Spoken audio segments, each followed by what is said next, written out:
Good morning সবাইকে, আরও একটা দিনের অনেক অনেক শুভেচ্ছা। আর আমার পরিবারে তোমাদের সবাইকে জানাই স্বাগত। আশা করি সবাই খুব ভালো আছো, সুস্থ আছো। আজকে হচ্ছে 5th অক্টোবর, শনিবার। আর ভোরবেলা উঠে যথারীতি সব কাজকর্ম মিটিয়ে আমার খোকাবাবুর সেবা হয়ে গেছে।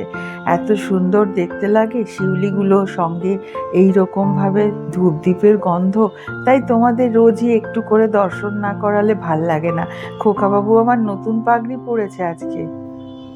আজকাল শনিবার আমরা একদম বিশুদ্ধ নিরামিষ খাই, তাই এই ধোকার প্যাকেটটা রয়েছে। আজকে এই ধোকার প্যাকেটটা রান্না করব, সেই রান্নাটাই তোমাদের সঙ্গে শেয়ার করব।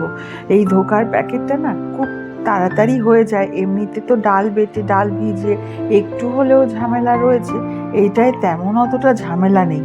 বেশ খেতেও সুন্দর, আমি এর আগে অনেকবার খেয়েছি। আজকে এই ধোকার প্যাকেটটা রয়েছে, ভাবলাম এই ধোকার প্যাকেটটাই করি। দেখো কেমনভাবে আমি রান্না করি। ভেতরের যে মিক্সটা রয়েছে সেটা একটা বাটির মধ্যে দিয়ে একদম দু কাপের একটু কম জল লাগলো, তাতে আমি 1 চামচ চিনি আর একটুখানি স্বাদ মতন লবণ দিয়ে এটাকে প্রায় 20-25 মিনিট ঢাকা দিয়ে রেখে দেব। এই ফাঁকে আজকে শুধু ধোকা করব না, একটু কাঁচা কলার কোপ্তাও করব। আসল কথা, 2টো কাঁচা কলা নিয়ে এসেছিলাম। কাঁচা কলা খেতে আমি ভীষণ ভালোবাসি, কিন্তু বাড়িতে কেউই খায় না, ওই যে ভীষণ কষে যায় বলে। তাই জন্য আজকে আমি কাঁচা কলার কোপ্তাও বানাচ্ছি, আর সেই সঙ্গে ধোকার যে রেডিমেড প্যাকেটটা আছে, ধোকার রেডিমেড প্যাকেটটা খুব সহজে করে নেওয়া যায়। ওইটাকে একটু 2 কাপ জল আর 1 চামচ চিনি আর 1 চামচ নুন দিয়ে, মানে স্বাদ মতন লবণ দিয়ে একটু 25 মিনিট বা 20 মিনিট মতন ভিজিয়ে রেখে দিয়েছি, রেস্টিং টাইমে রেখে দিয়েছি। এবার ওটা যখন ভিজে যাবে তারপর একটু সাদা তেলে ওটাকে ভালো করে মিক্স করে একটু ফ্রাই করে নেব। তারপরে একটা তেলের পাত্র, মানে পাত্রর গায়ে তেল মাখিয়ে নিয়ে এটাকে দিয়ে পিস পিস করে কেটে নেব। আমি তো রান্নাটা করছি, তোমরা দেখতে থাকো। আর আজকাল আমি না মশলাটা একটু শিলপাটায় বেটে নেওয়ার চেষ্টা করি। শিলপাটায় বাটার মশলা ভীষণ টেস্ট হয় খেতে। আমি একটু জিরে, একটু ধনে, কাঁচা লঙ্কা আর আদা একসাথে বেশি করে বেটে নিলাম। সেই ফাঁকে দেখছি বাইরে একটু বেশ রোদের তেজ লাগছে। 2 দিন ধরে তো বেশ মেঘলা ওয়েদার, তাই জামা কাপড়গুলো বারান্দায় মেলে দিয়ে যাচ্ছিল আমাদের রমাদি, সেটাকে একটু বাইরে মেলে দিয়ে আসলাম।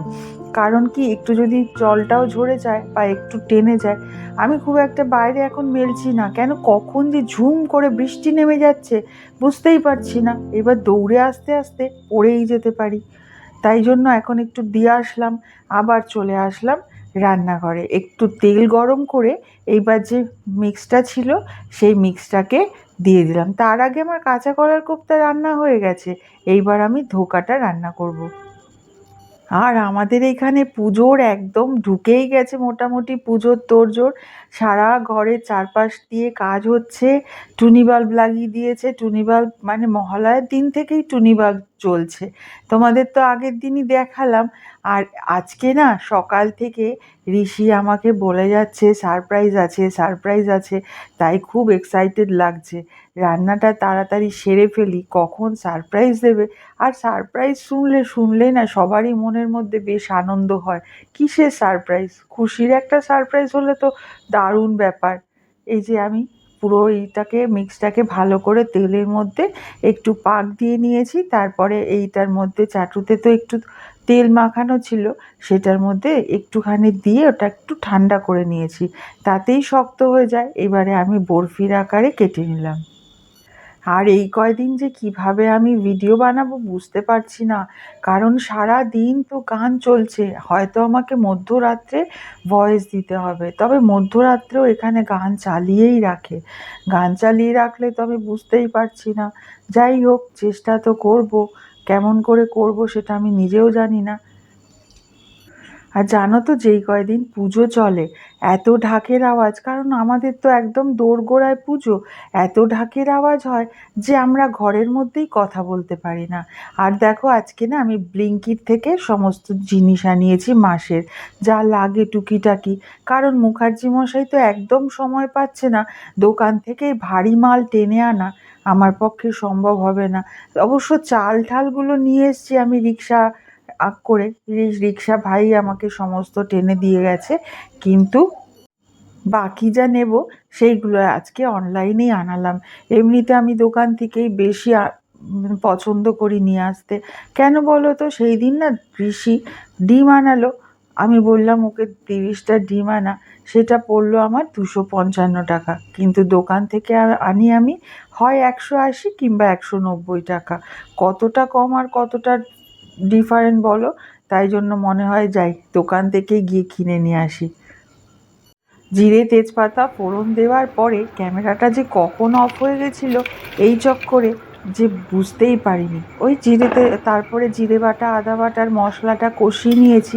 এতে কিন্তু আমি কোনো টমেটো দিইনি, প্লেন একটা ঝোল করেছি। আর নিরামিষ তরকারিতে আমি না একটু নিরামিষে একটু চিনি আমাকে দিতেই হয়, নইলে ব্যালেন্স আসে না, ভালোও লাগে না। তারপরে এই যে মাসের জিনিসগুলোকে গুছিয়ে রাখার একটা ব্যাপার, কাজ করতে করতে শুধু কি রান্না, কত যে কাজ করতে হয়, সেই কাজগুলো ধরে রাখা যদি একবার ধরে রাখতে পারি তাহলে বোঝা যায় যে আশেপাশে কত মাল্টিটাস্কিং আমরা করি।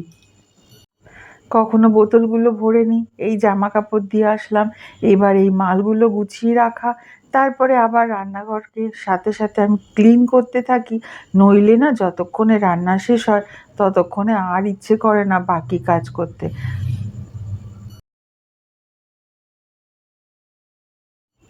এই এয়ারটাইট কন্টেনারগুলোর মধ্যে বিউলির ডাল ডাল নানা রকমের যেগুলো আনি সেইগুলো নিয়ে একের পর এক সাজিয়ে রাখলাম। এই কৌটোটা দেখো, এই কৌটোটা আমার ছোটোবেলার, মানে মায়ের আমলের, মায়ের সংসারের সেই কৌটো। অনেক আছে এইরকম আমার, কিন্তু আমি ওই যে একটু ইমোশনাল মানুষ, তো সব কিছু হাতে ধরে ফেলে দিতে পারি না। এর মধ্যে যে কত স্মৃতি, মা যে আমাদের হেলথ ড্রিঙ্কগুলো খাওয়াতো, তার যে কৌটোগুলো, এটা কি নাম একটা প্রো বলে লেখা আছে, আমি জানি না, মা তো আমাদের কমপ্ল্যানই বেশি খাওয়াতো। এই হচ্ছে আমার কৌটো, টাপারওয়্যারের কন্টেনার। তার মধ্যে না আমি প্যাকেটগুলো আর খুলে ঢেলে দিই না, তাহলে নোংরা হয়ে যায়, ওই প্যাকেট শুদ্ধই মুড়িয়ে আবার পরে রিফিলটা করে নিই। যারা আমার ব্লগ নিয়মিত দেখো তারা তো জানোই আমি ফট করে কিছু ফেলে দিতে পারি না। আসলে যতদিন যেই জিনিসটা ইউজ করা যায় করি, ভেঙে চুরে গেলে তার কিছু করার নেই, তখন ফেলতেই হয়। যাক, আজকে আমাদের নিরামিষ মেনু তৈরি, এইবারে দুপুরের খাওয়া দাওয়ার পর্ব। তবে ছেলে মেয়ে বড্ড প্রবলেম করবে আজকে, দেখা যাক তাদের সাথে যুদ্ধটা কেমন হয়।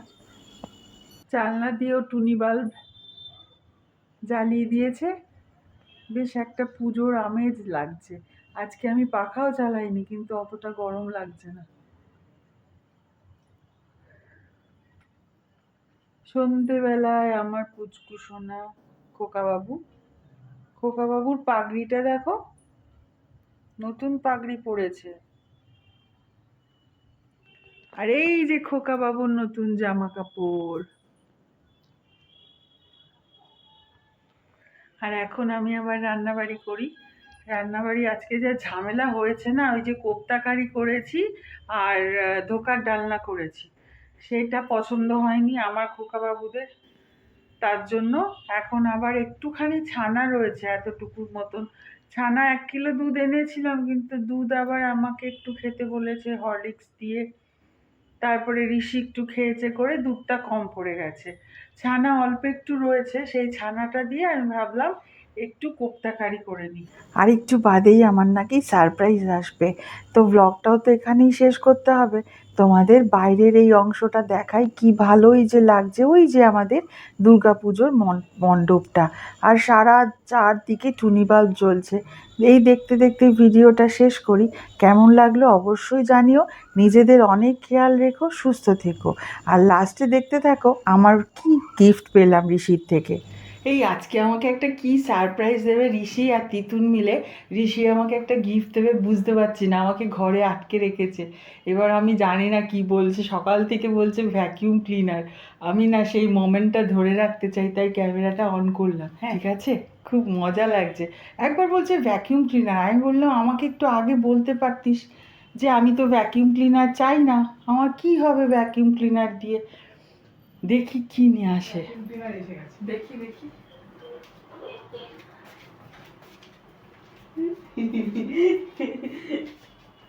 আর দেখা তো মোবাইল, এই দেখো আমাকে মোবাইল দিল। তুই এত বড় সারপ্রাইজ দিলি? খুলতে হয়েছে, না দেখুন এখন পলিসি হয়ে গেছে, খুলে দেখতে হবে। কি সুন্দর! এটা সত্যি কি সুন্দর! এই দেখ,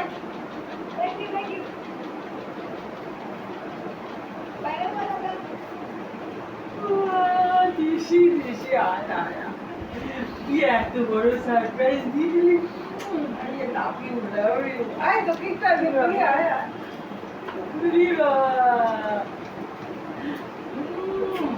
মানাই চুজ করে দে স্নেহা দি। আসলে একটু বেশি করে আদর করে দেবো। নতুন ফোনটা পেলাম আজকে, নতুন ফোন দিয়ে আমার প্রথম ভিডিও ক্লিপ।